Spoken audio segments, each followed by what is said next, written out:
بسم الله الرحمن الرحیم. نن زمونږ موضوع چې دا هغه زکات دی. زکات په چا فرض دی؟ زکات په څه کې ورکول پکار دي؟ د زکات د ورکولو طریقې کار څه دی؟ او کوم کاروبار کې زکات شته یا نشته؟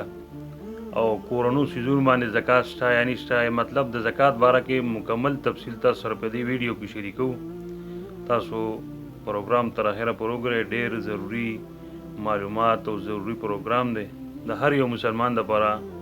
دا ضروری دی چې د زکات باره کې مسائل او نظام خبر کی. مولوی صاحب شکریا د ګوستاس یو ځل بیا زموږ سره پروګرام کې شریک شوې. جزاک الله. اعوذ بالله من الشیطان الرجیم. بسم الله الرحمن الرحیم. واقیموا الصلاة وآتوا الزکات. زما محترم مسلمانانو،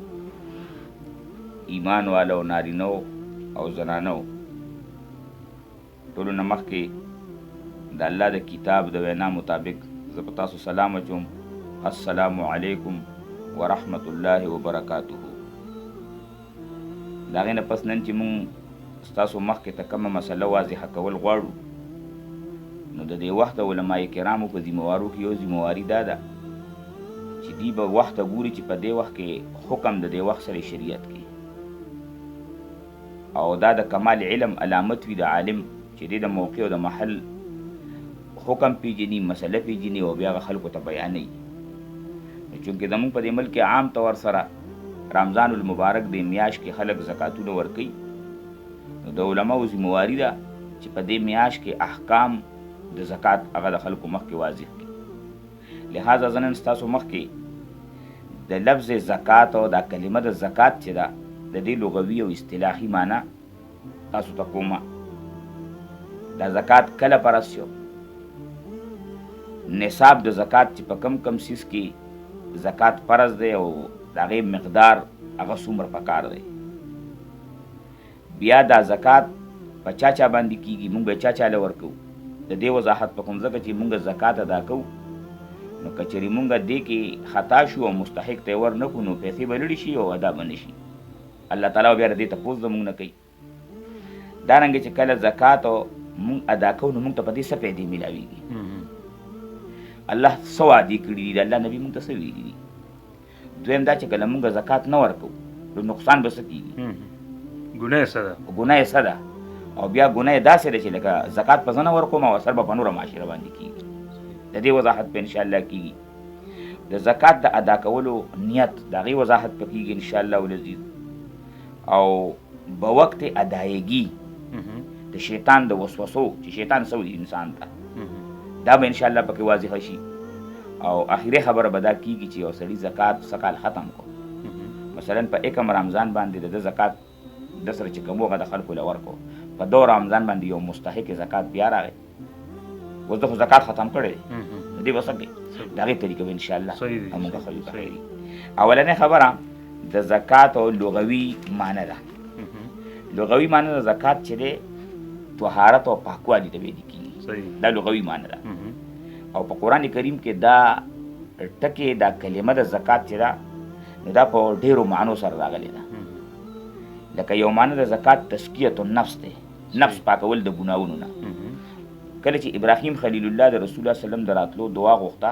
چې الله زما په دې اولاد کې یو عظیم الشان او جلیل القدر پیغمبر راولېږي، نو د هغه لپاره یې څلور خبرې په هغه دعا کې ذکر کړي وې. یو پکې دا وه ویزکیهم، چې دې دا خلک پاک کړي د شرک نه، د کفر نه. قرآن ځکه ویلي دي قد افلح من تزکا، هغه سړی کامیاب شو چې هغه خپل ځان پاک کړو. دا د دې لغوي معنی ده. او اصطلاحي معنی د زکات دا ده چې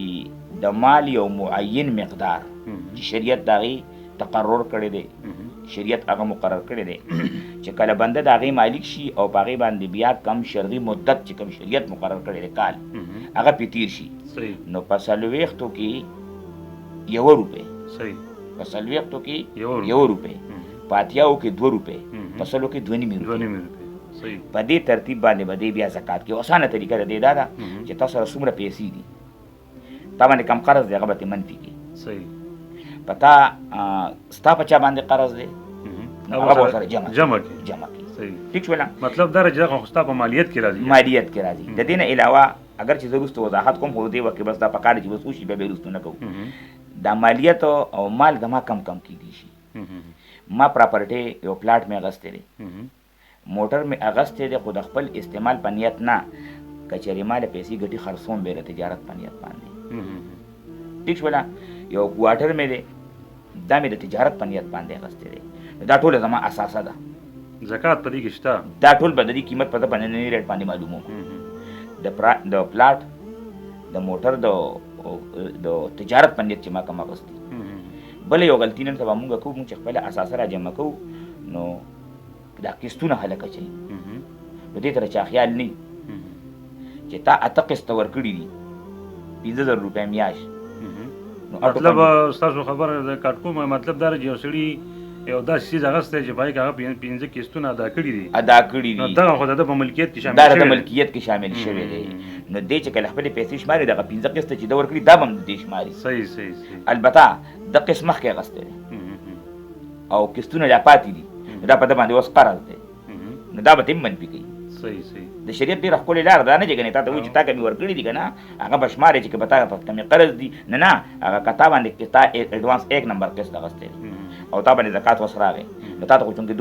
12 قسطونه پاتې دي دا په تا قرض دی دغه به تې منفي کړي دا خبرې چې دا چې راجمع شي دا په 40 باندې تقسیم کړي دا لنډه قاعده شوه سامعینو دپاره چې به دې کې چا نه هم تپوس نه دی پکار بس دا لنډه دغه شو دا به 40 باندې تقسیم کړي چې کم جواب راغی بس دکه د زکات شو لکه 1 لاک تقسیم 40 نو 2500 دی جواب راځي نو په 1 لاک کې 2500 زکات شو دا دې هغه اصطلاحي تعریف د زکات بیا دې کې بله مسله د نیت ته چې زه زکات ورکوم نو دا زکات د نیت په کم وخت زه چې کم وخت کې د خپل مال نه پیسې جدا کړم نو دغه وخت دا ما په نیت د زکات جدا کړي دا زما نیت شو اوس زموږ خلک دا کار کوي چې کله دی چې غریب له زکات ورکوي نو ورته غلی وي دا په زکات کې قبول کړه دا خبره شرعي لحاظ سره نشته بس تا زکات ته پر دا پیسې جدا کړي دي مقرر کړي دي بس چې کم مستحق ته اینې بس هغه لاس کې پټې دا که ښکاره د زکات ورکړو نو په دې کې څه ګناه نشته ځکه چې دا فرضي عمل دی صدقې والا عمل نفلي عمل چې دی هغه به پټ کړي دې کې مولوي صاحب دا راته ووایي چې کوم لکه اوس مثال یو سړي زکات جدا کړی دی او دې ورکوونکي ته او نه وي چې دا زکات دی نو د زکات ادا شو بالکل ادا شو ځکه د نیت په ړومبې کړی دی دغه د کوره نیت کړی بس دغه زکات دا دوباره وینا په ډکه د خلکو مخکې ځي دا زکات قبول کړه دا نشته دې نه ځان ساتل پکار دي او دې کې صرف د یوې خبرې به مونږ خیال ساتو چې کم کسان مدارس له زکات ورکوي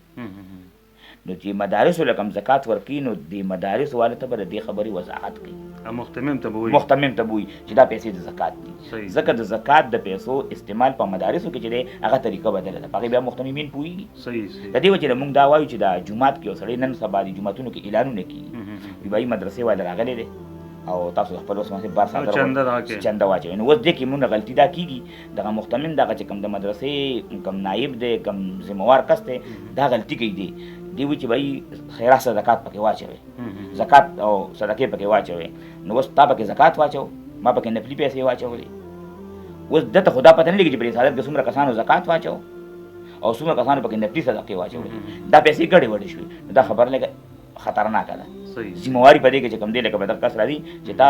ولې لکه داسې شریکې پیسې راغونډې مطلب دا چې څوک ورکوي هغه یو غاړه خلاصه شوه خو لکه چې څوک یې اخلي نه نو مسله جوړه شوه چې هغه خو جدایي ونه کړه که نه د دې وجې نه په دې جوماتونو کې چې عام طور سره چندي کېږي نو په دې کې زیات طور سره چې یوازې شي دې نظام ساتل پکار دي هم ورکوله خو جدا وله خواله لړ شه چې څومره ورکوې دا د زکات پیسې دي په دغه صادر کې مه ورکوه د دې نه ځان وساته دې کې به ډېر ګډ وډوالي کېږي او مال ضایع کېږي او الله به د دې تپوس زموږ نه کوي قرآن کریم کې د دې اهمیت دا مشکات د حدیثو مشهور کتاب د مظاهر حق د هغې شرحه ده په کتاب الزکات کې هغه د دې اهمیت په دې طریقې سره واضح کوي چې د قرآن په ډېرو آیاتونو کې د زکات حکم راغلی دی خو په 22 آیاتونو کې دا د مونځ سره بالکل برق ذکر دی په 22 آیاتونو کې دا بالکل د مونځ سره متصل راغلی دی مانځه سره دویم حکم بس حکم دا راغلی دی او تقریبا موږ چې عام طور تلاوت کوو واقیموا الصلاة وآتوا الزکاة نو دا د زکات اهمیت طرف ته اشاره ده چې دا دومره لوی او اهم حکم دی چې دې کې ګورې د نه کوتاهي ونشي 22 کرته دا ذکر کړی دی د دې اهمیت لپاره بل یو واقعه د محدثینو په کتاب الزکات کې راغستې ده چې کله رسول الله صلی الله علیه وسلم وفات شو نو بعضې خلکو د زکات نه انکار وکړو نو ابوبکر صاحب د هغه خلکو خلاف اعلان جهاد وکړو نو عمر صاحب ورته وایي وی ته د کلمې والا خلاف اعلان جهاد کې. نو ابوبکر صاحب ورته وفرمایل چې چا د اوښ په مهار کې پیغمبر علیه السلام لا زکات ورکړی دی او والله لاقاتلنهم، په الله مې د قسم وي زه به د هغې خلاف تر هغه وخته جهاد کومه تر کومې چې د اوښ په مهار کې د هغې نه زکات نه دي وصول کړی. بیا وروستو عمر صاحب وی چې را ما ته پته ولګېده چې الله سینه د ابوبکر صاحب په دې حکم باندې قولو کړی و او زمونږ سینه په دې باندې دغه وخت کې نه وه قولو چې هغه دومره سخته خبره کوله. د دې وجې نه حدیث کې قنطرة الاسلام دا یو جمله ده، قنطرة الاسلام دا زکات چې دا پول د اسلام دی، ډېر اهم عبادت دی، په دې باندې ډېر زیات توجه پکار ده. بله مسله په دې کې نن دا دی چې دا کله فرض شو. نو د زکات حکم هم په مکي صورتونو کې دی صحیح، هم په مدني صورتونو کې دی. صحیح. دواړو مکه کې نازل شوی دی، مکه کې راغلی دا حکم د زکات او په مدینه کې راغلی دی. نو په هغې مفسرین دوه خبرې کوي، وایي دا مکي صورتونو کې چې کوم زکات ټکې راغلی دی د دې نه تزکیة النفس مراد دی، صحیح، چې لکه عقیده پاکه کوي هغه وخت کې د شرک او د دې د دې نه. نو یو جواب دا کوي. دویم جواب هغه مفسرین دا کوي چې نه فرضیت مکه کې راغی، مراد ته فرضیت شو، فرضیت مکه کې راغی خو تفسیری احکام بیا مدینه منوره کې راغلی. صحیح. نو که چېرې څوک دا اشکال کوي یا اعتراض کوي چې دا ولې، د هغې جواب دا شو چې دوه معنو باندې هغه مفسرین د هغې وضاحت کوي. یا ته مراد تزکیة النفس دی، صحیح، او دویم که تزکیة النفس نشي مطلق زکات ته مراد شي نو بیا ته مراد صرف فرضیت ته مکه معظمه کې او تفسیری احکام الله تعالی بیا مدینه کې را لېږلي دي. د هغې باره کې دي لیکلي 1 رمضان 2 هجري کې صحیح زکات تفسیری په مدینه منوره کې راغی او د هغې وضاحت وشو. صحیح. بل په دې کې نصاب پیژندل دي، دا اصل خبره، اصل خبره اوس د نصاب ده. دا نصاب چې دی په دې کې موږ ډېر زیات خطا کیږو او په دې نصاب کې چې کم خلک خطا شي، لکه اکثر موږ درس کې دا مسله چې 2008 کې ما دلته کې کار شروع کړو او ما دا مسله وکړه نو خلک ډېر حیران شو په دې خبره باندې. صحیح. چې دا درېیمه خبره چې پکې کومه تاسو ته وایي څلورمه دا خو پکې موږ نه راورېدلي. زکات کې اولنی د دې معیار چې دی هغه سپین زر دی چې موږ ټول خلک په دې خبره باندې پوه شو. سپین زر معیار دی 52 صحیح 1/2 تولې سونا، لکه 2.50 نیمه 2.50 نیمه تولې دا معیار دی. یو سړي سره دومره سپین زر رالو او په دې باندې کال تیر شو، نن ورسره رالو نو دې زموږ خلک دې ته لږ سوچ نه کوي. دې پروژه کې وایي چې ما سره دومره پیسې دي، نه دا به دا چې کم وخت کې ته دې مالک شوې که نه نو اکه وخت کې به ته خپل معیار ځان سره ولیکي چې بهیزه دې وخت کې الله د دومره پیسو اساسو مالک کړم، تاریخ په ولیکي خو اسلامي تاریخ په لیکي. صحیح. دا په اسلامي تاریخ باندې ورکړي، ځکه چې دا اسلامي تاریخ او دا انګریزي د دې نه 11 ورځې یا 12 ورځې هغه لیټ راځي او اسلامي و مخکې راځي. نو دې کې د اسلامي تاریخ لیکل نه دي، دا لکه ډېر ښه پکار دي چې سړی ښه طریقې سره د الله دا حکم پوره کړي، ادا یې کړي چې په دې کې تاخیر او ګناه را نه شي. صحیح. نو په دې کې او دا سپین زر شو.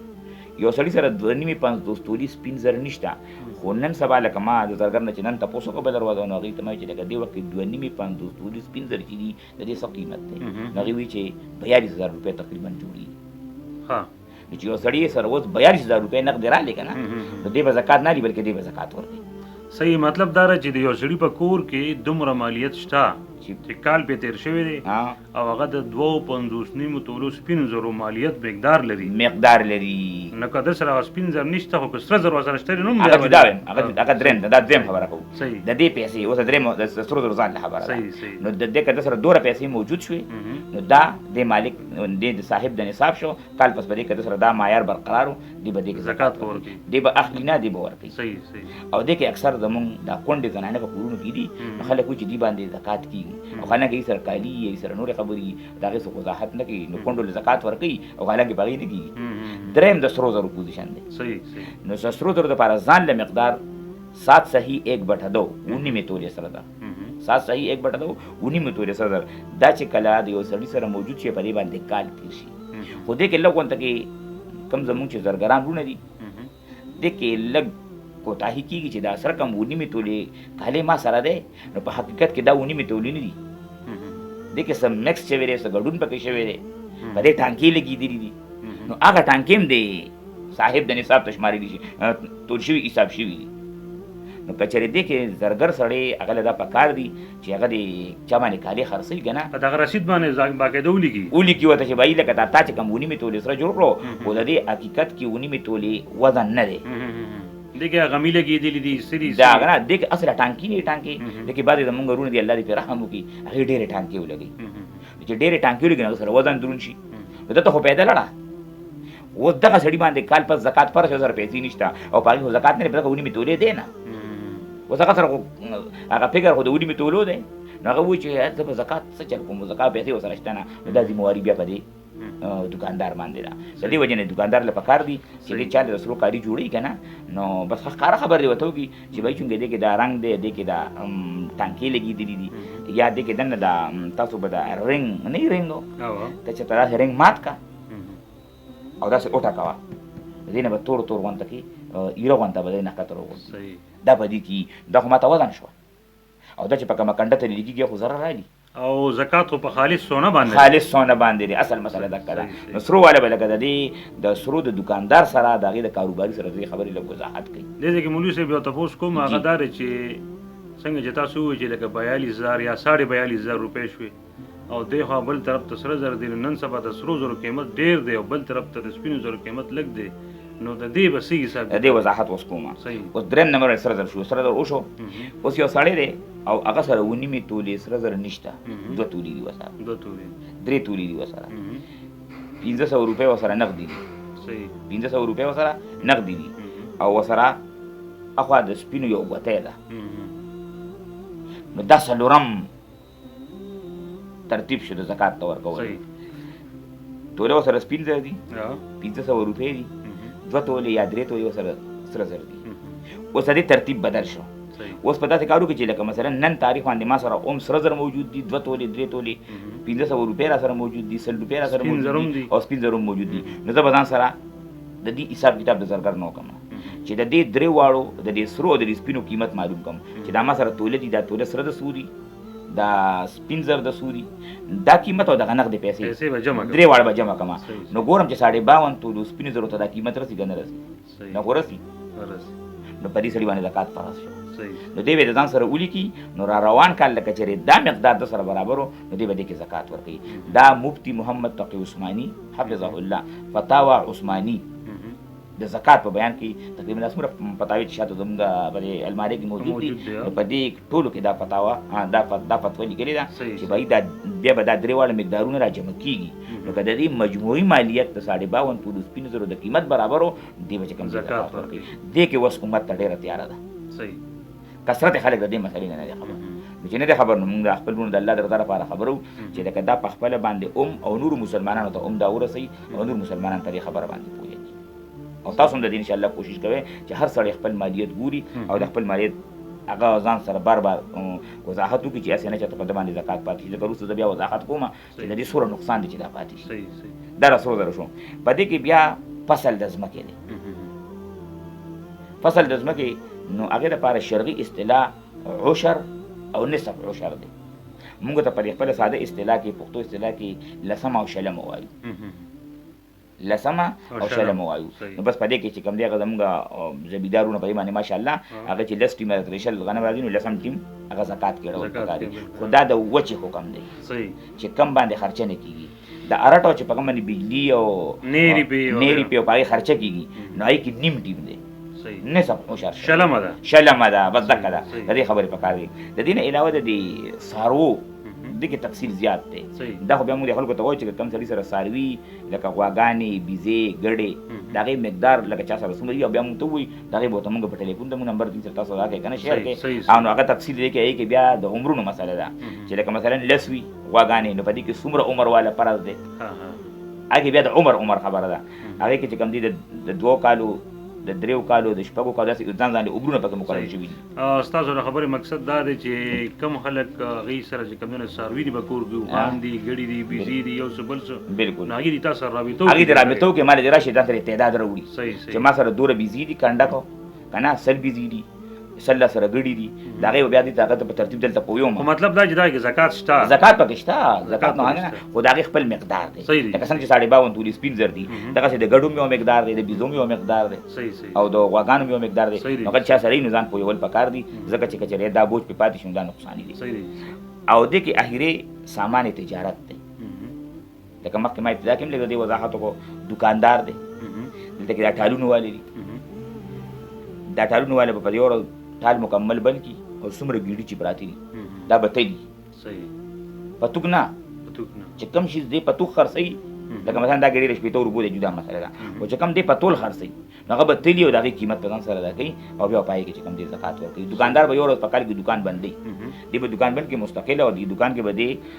مزدوران او پخپله به اونخلي د یو څیز قیمت په لګوي صحیح دې خوا بوجه کې دال پروت دی دې کې چای پرته ده دې کې چینی پرته ده و دې نه څومره خرڅوي دې ته پته نشته دا بوجه به تلي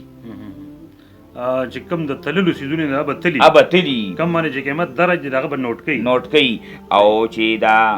کپړې دکان دی نو تان نه کپړه خرڅه شوې ده اوس ورپکې پاته ده دا تان به ګس کوي دا چې کوم پکې پاتې ده لکه موږ به احتیاطي کوو اوس زموږ سره نن سبا یو درس یو ملګری دی مردان کې هغې کاروبار دی نو هغې څه مسلې راوړي چې موږ کاروبار خرابېږي نو ما د هغې چې زکات تپوسونه وکړو نو زکات یې طریقه صحیح نه طریقه صحیح لا ورکړی نه دی صرف طریقې صحیح کړه ما ته وایي چې الحمدلله کاروبار پر دې روان دی صحیح صرف اراده نیت چې بس او بالکل داسې نه لیکلو که داسې کوو د دکاندارۍ کې جیو تپوس دا کوم وایي چې څومره دکان یې نو په هغې باندې لکه مثال زکات کېږي چې هغه هغې قیمت څومره وي لکه بعضې دکانداران داسې دي وړو دکانونو والا هغه د زکات خیال نه ساتي دې کې به دکه معیار دی 42,000 روپو اساسي مالک یې ته صحیح بس دکه به وي د دغه سامان برابر دی دې نه کمي قرض یې پي بیا پای کې زکات نشته صحیح د دغې خبرې به لحاظ کوي به دې پسې مصارف زکات چې دا زکات په چا چا کېږي چا چا راوړي دې کې هم لکه خلک خطا کېږي وایي دا زما کور کې رویونه دي یتیمانان دي بېشکه یتیمانان دي خو دی به په دې یتیم کېدو په نوم په ده زکات نه کېږي چې د یتیم دی دغې د زکات معیار خو نه دی دا یتیم دی به زکات ورکوم دا کونډه دی به زکات ورکوم دا نشته په شریعت کې صحیح شریعت کې دا چې دې د دومره نصاب مالک نه دی چې په هغې زکات فرض دی ځکه ولې زکات ورکوم صحیح مطلب دا چې چاله زکات ورکول پکار دي نو هغې لون نه خیال ساتل پکار دي چې یاره د سره دغه 42,000 روپۍ یا دغه خبره شته یا ده نشته نو ته چې کوم دی لکه داسې وایي دا یار یتیمانان دي ولې ورکوو نو تا د هغې اساسه کتلې ده دا کونډه ښځه ده دې سره چې کوم دي څه نشته لکه پرون زموږ د یو خواوشا یو ملګری راغی نو هغې یو زنانه یاده کړه چې راله مخې له راله او دومره ما ته چې نشته د هغې زنانه باره کې ما ته معلومات و چې هغې سره دومره پیسې نغدې دي دومره ورسره کالې دي نو ما کس چې دې زنانه سره دومره نغدې پیسې دي دومره ورسره کالې دي هغه بیا توبه وباسلې مې زکات یې نه دی شوی نو دې کې لږ احتیاط پکار دی نو قرآن موږ ته په دې کې اته اقسام ذکر کړي صحیح سورة توبه آیت نمبر 60 کې الله تعالی فرمایي یو فقیر دویم مسکین فقیر او مسکین کې دومره فرق دی چې دا فقیر نه د سره هیڅ نه او مسکین ډېر څه نه مالک صحیح د څه نه مالک وي په دواړو زکات کېږي صحیح چې ورسره بالکل نه په هغه هم کېږي چې ورسره څه نه صحیح په هغه باندې کېږي چې کله هغه مقدار شرعي ته نه رسي بل په دې کې هغه عمله چې هغه په زکات راغونډولو باندې مقرر شوی ده هغې د دې نه تنها ورکول کېږي دا د هغې حق دی دریم چې کوم دی علما ذکر کوي په دغه سورې توبه کې هغه غیر مسلمه چې هغه اسلام ته مایله دی او هغه ایمان راوړي کېږي وي هغه سره د زکات نه احسان کولی چې دی مضبوط شي ټیک شو چې راشي او قرآن وي غلامان ازادول نن دور کې غلامان نشته خو دې کې که موږ سوچ وکړو دا باغواني سیسټم شته په دې کې ډېر کسان هغې د ضرورت لپاره تللي دي او یو کس نه پیسې اخیستې دي 1,00,000 روپۍ اخیستې دي 1,00,000 روپۍ اخیستې دي او په هغه 1,00,000 روپو کې هغه لګي هغه د هغه سره ګاڼه دی هغه خپل بچو سره په دغه رټ کې پروت دی او وتی نشي حالانکه که هغې وځي او هغې